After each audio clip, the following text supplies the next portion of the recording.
말씀은 누가복음 18장 9절에서 14절까지의 말씀입니다. 누가복음 18장 9절에서 14절까지의 말씀입니다. 다같이 찾으신 줄 알고 합독하겠습니다. 또 자기를 어렵다고 믿고 다른 사람을 멸시하는 자들에게 이 비유로 말씀하시되, 두 사람이 기도하러 성전에 올라가니 하나는 바리새인이요 하나는 세리라.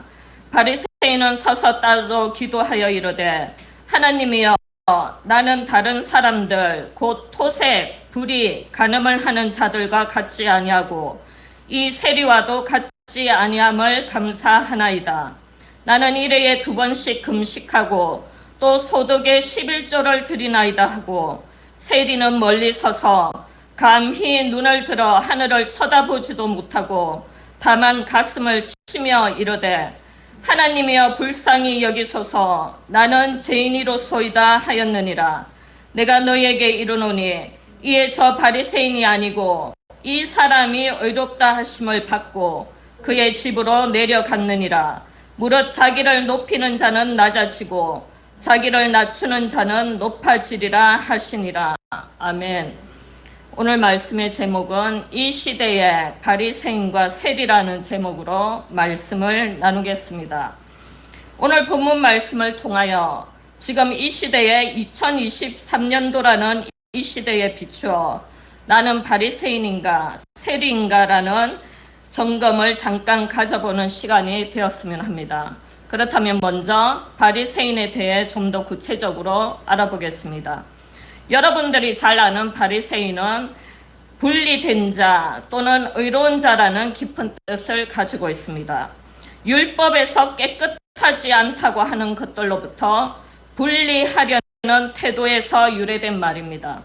한마디로 율법을 가장 엄격하게 지키는 사람들로 일반 유대인들의 존경을 받기도 했습니다. 바리새인은 행위를 중요시합니다. 그리고 자신들을 의롭다고 깨끗하다고 율법에 능통하며 흠이 없다고 여기는 자들이었습니다. 그리고 사람들의 눈에도 늘 완벽하게 흠없이 보였는지도 모르겠습니다. 무엇보다 바리새인들은 너무 당당했습니다. 오늘 본문 말씀 누가복음 18장 11절과 12절에 보면 바리새인은 서서 따로 기도하여 이르되, 하나님이여, 나는 다른 사람들 곧 토색, 불의, 간음을 하는 자들과 같지 아니하고 이 세리와도 같지 아니함을 감사하나이다. 나는 일회에 2번씩 금식하고 또 소득의 11조를 드리나이다 하고 철저하게 율법을 지키며 중요시하게 살아왔습니다. 그런데 이 11절과 12절 말씀을 보면 바리새인들의 큰 문제가 직시되고 드러나기도 합니다. 그것은 사람들 앞에서의 의로운 자랑과 당당함도 있었지만 무엇보다 하나님 앞에서의 자랑, 당당함이 큰 문제라고 볼 수 있습니다. 토색을 하지 않는다고 큰소리칩니다. 여기서 토색이란 남의 물건을 강제로 탈취하거나 강도짓을 하지 않았다고 큰소리치며 당당한 것입니다. 불의를 저지르지 않았다고 큰소리칩니다. 옳지 않은 일은 하지 않았고 정의로운 자라고 생각하며 살아왔던 자들인지도 모르겠습니다. 또 부정한 관계인 간음을 저지르지도 않은 그야말로 율법으로는 흠이 없고 의로운 자라고 스스로를 높이며 살고 있는 자들이 바리새인입니다. 하지만 이 의로운 자랑과 당당함이 큰 문제이기도 하고 예수님께 책망받는 사건이 오늘 본문 내용인 것입니다. 오늘 우리는 2023년도라는 이 시대에 살고 있습니다. 오늘의 기독교인의 현 주소가 어디일까요? 지금 이 시대의 바리새인은 누구입니까? 나는 교회 주일 성수 잘하고 11조와 봉사와 남을 잘 섬기며 희생하며 모태신앙에 대대로 기독교 전통이 전해져 내려오고 나처럼 율법을 잘 알며 말씀과 기도로 무장했다는 소위 스스로 의롭고 당당한 자들은 한 번쯤 오늘의 말씀을 돌이켜봐야 할 것도 같다는 생각이 듭니다. 나는 하나님 앞에 이만하면 잘하고 있다는 마음과 생각은 아주 위험한 생각이며 마음입니다. 11절 말씀 후반부에 이 세리와도 같지 아니함을 감사하나이다. 이 얼마나 교만한 고백입니까? 저 죄인 같은 세리가 아니라서 감사합니다 라고 고백합니다. 우리는 죄를 안 지어서 감사한 것이 아니라 죄 짓는 장소와 시간, 죄를 지을 수뿐이 없는 상황이 우리에게 안 닥쳐진 환경을 우리는 감사해야만 하는 것입니다. 누구든지 여기서 큰 소리 치며 나는 절대 죄를 짓지 않는다 큰 소리 칠 수 있는 사람은 아마도 아무도 없을 것입니다. 몇 달 전 뉴스에서 본 사건이었습니다. 30대의 여자분이 분유를 마구 훔치다 경찰에 붙잡혔습니다. 사연을 들어보니 참 기가 막히고 가슴이 너무 아팠습니다. 아기가 먹을 분유가 없어 3일 동안 물만 먹였더니 아기가 시름시름 아픈 것을 보고 엄마는 눈이 뒤집어졌고 급기야 마트에서 분유를 훔쳤습니다. 율법과 사회의 법은 분유를 훔치면 안 되지만 율법과 사회법보다 내 자식 아기가 먼저인 것이 이 세상 엄마만이 가질 수 있는 절절한 사랑인 것입니다. 그 엄마의 사연을 들은 경찰관들께서 십시일반 돈을 모아서 아기의 분유와 먹을 것을 많이 사주며 관할 복지센터로 인계했다는 내용이었습니다. 그리고 훔친 것에 대한 벌금형도 받게 되었다는 소식이었습니다. 여러분, 이 사건을 보십시오. 여러분, 이런 급박하고 절실한 상황이 우리에게도 올 수 있는 상황들이 있을 수가 있습니다. 우리는 죄를 짓지 않은 상황들, 환경들을 만들어주신 우리 하나님 아버지께 먼저 감사해야만 하는 것입니다. 내가 의로워서 내가 율법의 완전한 자라서 죄를 짓지 않는 것이 아닌 것입니다. 전적인 하나님의 은혜로 우리가 잘 보존되는 것임을 우리는 반드시 인지해야만 합니다. 그리고 우리는 바리새인들처럼 우리의 행위를 절대 드러내서는 안 되는 것입니다. 바리새인들은 세리들과 따로 기도했다고 했습니다. 사람은 자기 잣대로 구분하여 이 사람은 되고 안 되고를 함부로 판단하는 행위를 멈춰야 합니다. 그리고 또 이런 말들이 있습니다. 바리새인들은 길을 걸을 때도 바지 뒤에 긴 줄 같은 것을 달아 동전을 하나씩 떨어뜨리며 다녔다고 합니다. 동전이 하나씩 떨어질 때마다 딸랑딸랑 소리가 났습니다. 여러분 생각해 보십시오. 이 얼마나 우스운 광경입니까? 내가 선하고 착한 일을 한다고 만천하에 알리고 있습니다. 그리고 동전이 떨어질 때마다 소리가 나는 이유는 몇 개가 떨어졌는지 나도 알아야 하고 또 주위 사람들도 듣고 알도록 하기 위함입니다. 이 우스운 광경이 오늘 우리에게도 행해지고 있는지도 모르겠습니다. 내가 좀 하는 것을 남들이 알아야 하고 내가 좀 하는 것을 남들에게 보여줘야 하는 것이 이 바리새인의 우스운 광경이 이것과 똑같은 것입니다. 바리새인은 남을 도와준다는 명목으로 길을 걸어 다닐 때 얼마나 의롭고 당당했겠습니까? 자기 자신을 얼마나 자랑스럽게 생각했겠습니까? 마태복음 6장 3절 4절 말씀은 이렇게 말하고 있습니다. 너는 구제할 때에 오른손이 하는 것을 왼손이 모르게 하여 내 구제함을 은밀하게 하라. 은밀한 중에 보시는 너희 아버지께서 갚아주시리라는 이 말씀처럼 아무도 모르게 하라는 뜻입니다. 아니 아무도 몰라도 된다는 뜻일 것입니다. 아무도 모르고 아무도 안 볼지라도 모든 것을 알고 보시는 분이 한 분 계십니다. 그분은 바로 우리 하나님 아버지께서 다 아시고 다 보고 계신다는 사실입니다. 하나님께서 직접 갚으신다고 말씀하십니다. 우리는 선행을 베풀 때 내 오른손이 했다면 왼손조차 모르게 하는 정말 수준 있는 신앙인이 되어야 하지 않을까요? 만약 우리의 선행을 남이 안다면 참 잘했다 칭찬 한마디로 끝납니다. 요즘은 인터넷에 띄우고 칭찬 댓글로 끝이 나지만 우리 하나님께서는 그에 대한 보응으로 합당하고 은밀하게 갚아주신다고 말씀하십니다. 우리의 행한 선행, 착한 일은 아무도 모르게 행하고 남의 선행과 착한 일은 만천하에 드러내주는 정말 신앙의 수준 있는 고수가 되어야 할 것도 같습니다. 그리고 본문 12절 끝부분에 바리새인은 소득의 11조를 드리나이다 라고 당당하게 밝히고 있습니다. 이런 행위로 스스로 의롭다고 여기는지도 모르겠습니다. 저도 예전에 일본에서 교회에서 회계 담당을 10년 넘게 하고 있었습니다.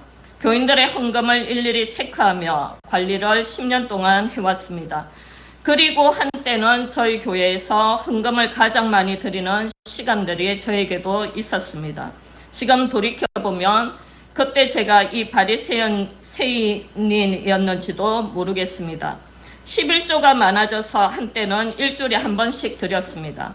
처음에는 하나님께 너무 감사했지만 시간이 좀 지나자 은근히 높고 당당한 마음이 저에게 생겨나기 시작했습니다.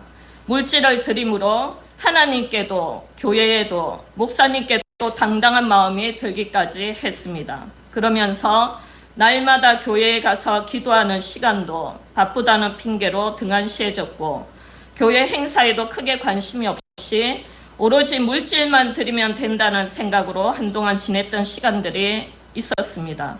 그러면서 내 할 일은 다 했다라며 착각하며 지냈습니다. 마치 부모님께 평소에 안부 전화 한 통 없이 돈만 보내주며 나는 효도하고 있다라고 착각하는 자식 같았습니다. 우리는 사람에게도 하나님에게도 이것이면 다 했다라는 생각은 아주 위험한 일이 아닐 수 없습니다.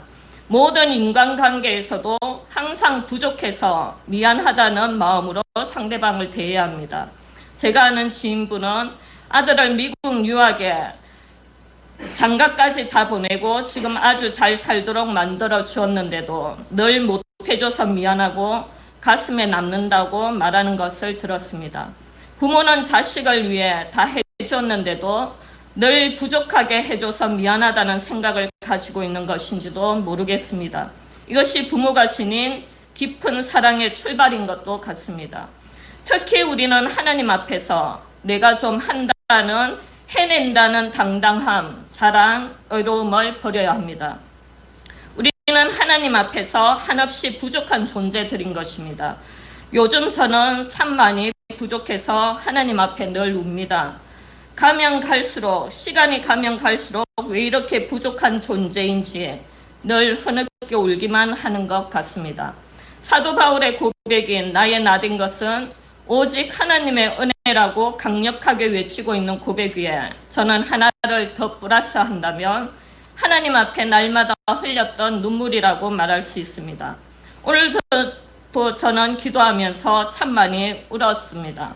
하나님 앞에 늘 부족한 나의 모습에 몸부림치며 울고 울던 많은 눈물들이 오늘의 제가 있게 되었고 지금 이렇게 여러분들 앞에 서 있을 수 있는 원동력이 된 것도 같습니다.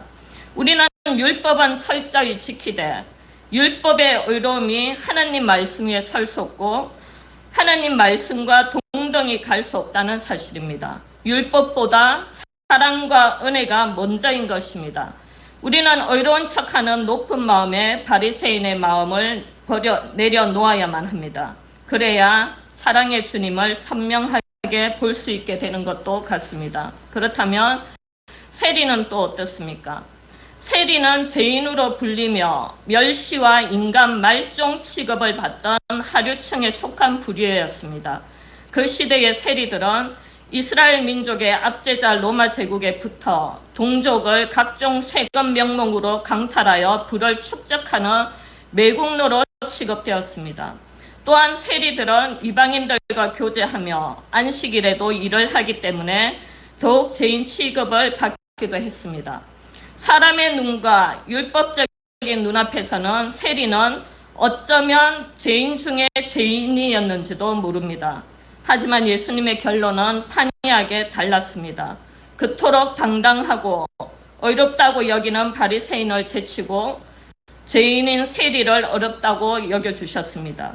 여기서 바리새인과 세리의 큰 차이점은 무엇이었습니까? 바리새인은 자기가 죄인이 아니라 의인이라 믿었고 세리는 자기가 죄인이라는 사실을 강력하게 알았다는 사실입니다. 그래서 세리는 주님 앞에 이렇게 외칩니다. 오늘 본문 누가복음 18장 13절 말씀에 세리는 멀리 멀리 서서 감히 눈을 들어 하늘을 쳐다보지도 못하고 다만 가슴을 치며 이르되 하나님이여 불쌍히 여기소서 나는 죄인이로소이다 하였느니라.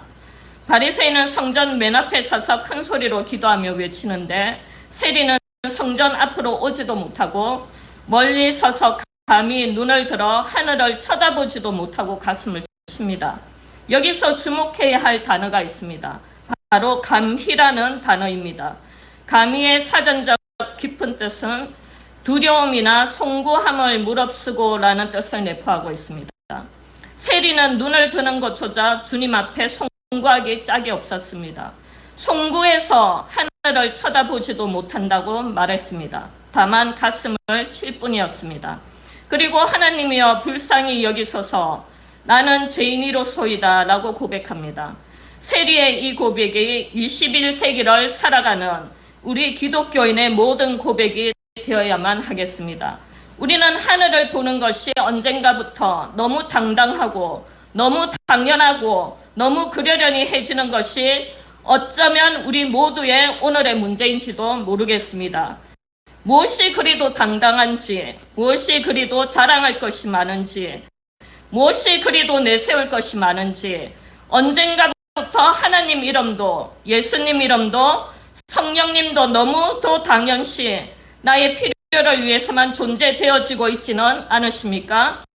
세리의 깊은 통곡의 외침이 오늘 이 시대에 반드시 있어야만 합니다. 주님 앞에서의 깊은 송구스러움, 감이라는 표현이 되어야만 합니다. 이 세리의 송구스러워 어쩔 줄 모르는 이 마음이 있어야 나는 죄인이라고 고백하며 통곡을 하게 됩니다. 세리의 이 통곡, 이 깊은 송구스러움을 주님께서 받으시고 주님께서 감동하셨습니다. 분명히 많은 죄를 지은 세리이지만 나는 죄인입니다 라는 이 고백으로 의롭다함을 받았습니다. 그리고 불쌍히 여기소서라며 울었을 것입니다. 이 고백을 주님께서 받으셨습니다. 지금 이 시대는 죄인임에도 불구하고 죄를 고백하지 못하고 아니 죄인임을 깨닫지도 못하고 많은 사람들이 살아가고 있습니다. 그럼에도 죄를 은폐하기 위해 또 다른 죄를 더 지으며 살아가고 있는지도 모르겠습니다. 우리는 하나님 앞에서도 사람 앞에서도 이 송구스러워하는 마음이 있어야 합니다. 이 송구스러워하는 이 마음은 하나님도 감동시키며 사람도 감동시킵니다. 저는 6월 26일부터 7월 7일 동안 일본 선교 일정으로 일본에 가게 되었습니다. 여러분들 잘 아시다시피 많은 분들께서 기도와 응원과 관심으로 잘 마칠 수 있었던 것 같습니다. 큐슈 후쿠오카 지역에서 관서 지역인 오사카까지 나름 바쁜 일정 속에서도 시분 초마다 간섭하시고 은혜로 채워주신 하나님의 사랑의 무게가 너무 무겁고 또 무거워지는 요즘인 것도 같습니다. 여러 가지 은혜와 감동 속에서도 특별히 기억에 남는 한 분이 계십니다. 제가 6일 동안 신세지며 머물렀던 지인분이 계셨습니다. 이분께서는 6일 동안 저의 모든 필요를 채워주셨습니다. 이분 덕분에 좋은 집에서 좋은 음식으로 좋은 잠자리로 주일 설교 2번에 1시간 거리인 차 운전으로 정말 저의 모든 것이 되어주셨습니다. 무엇보다 참 감사한 것은 편안하게 있을 수 있도록 많은 배려와 친절을 베풀어 주셨습니다. 그리고 마지막 날 저녁 예배를 드렸고 서로 말씀 묵상을 나누던 중 저는 마지막이라 그동안 너무 감사했었다며 축복의 메시지와 기도를 드렸습니다. 그런데 이분 말씀에 눈물이 왈칵 나왔고 너무 감동을 받았습니다. 뜻밖에도 저에게 너무 미안하다고 더 잘 해줘야 하는데 이것밖에 못 해줘서 미안하다는 말을 하는 것이었습니다. 정말 송구스러워하는 진심이 느껴졌습니다. 저는 생각지도 못한 최대의 대접을 받았는데 더 못해줘서 미안하다는 이 말을 듣고 그렇게 가슴이 따뜻할 수가 없었습니다. 바로 이 마음을 하나님 앞에서도 우리가 가져야 하고 지녀야 하는 마음이 바로 죄송하고 송구스러운 이 마음인 것입니다. 하나님께 늘 송구스럽고 죄송하고 미안한 세리와 같은 마음을 반드시 우리는 지녀야만 합니다. 저는 일본에서 귀국한 지도 어느덧 2주가 되어 가고 있습니다. 2주 동안 이분을 위해서 기도를 날마다 하고 있습니다. 영육 간의 강건함과 형통함을 위해 앞으로도 계속 이 기도는 멈추지가 않을 것도 같습니다. 사람의 마음을 감동시키는 자는 하나님의 마음도 감동시킬 수 있는 원동력이 됩니다. 어쩌면 예수님께서도 어떤 사람으로 위장해서 누군가에게 찾아가시고 찾아오실 수도 있는 것입니다. 우리 모두는 누군가를 감동시키며 또 주님을 감동시키는 사람이 되어야 하지 않을까요? 오늘 저는 이 시대의 바리새인과 세리라는 제목으로 말씀을 나누었습니다. 오늘 말씀의 결론이 누가복음 18장 14절에 잘 나타나 있습니다. 내가 너희에게 이르노니 이에 저 바리새인이 아니고 이 사람이 의롭다 하심을 받고 그의 집으로 내려갔느니라. 무릇 자기를 높이는 자는 낮아지고 자기를 낮추는 자는 높아지리라 하시니라. 아멘. 오늘 본문 말씀에 바리새인과 세리를 통하여 얻은 결론은 자기를 높이는 자는 낮아지고 자기를 낮추는 자는 높아진다는 영원한 주님의 진리의 말씀인 것입니다. 이것이 의인과 죄인의 차이인 것입니다. 이것이 이 시대의 바리새인과 세리의 특징인 것입니다. 지금 이 시대는 어떻게 하면 상대보다 내가 높아지려고 안간 힘을 쓰며 살아가고 있습니다. 높아지고 싶으십니까? 그렇다면 몸과 마음과 생각을 낮추십시오. 그렇게 했을 때 어느새 산꼭대기의 정상의 자리는 우리 모두의 자리가 될 것입니다. 우리 모두는 모두 낮아져서 세리와 같은 의로운 자들이 다 되시기를 간절히 축복합니다. 기도하겠습니다.